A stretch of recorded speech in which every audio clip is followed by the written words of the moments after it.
Welcome. Today, we'll guide you on how to delete multiple comments on Reels you've made on Instagram using a PC with the latest updates.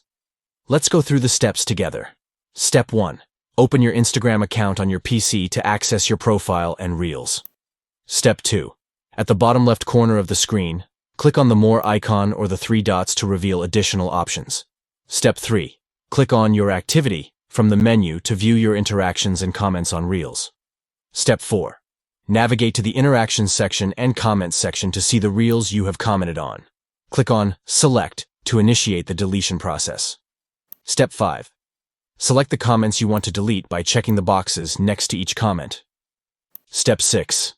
Tap on Delete and confirm the action to permanently remove the selected comments from your Reels. By following these steps, you can efficiently manage and delete multiple comments on Reels you've made on Instagram using your PC. Thank you for watching this tutorial on how to delete multiple comments on Instagram Reels via PC. Implement these steps to maintain control over your comments and interactions on the platform. Don't forget to like, share, and subscribe for more informative guides and tutorials. Stay informed about optimizing your social media experience and interactions on Instagram.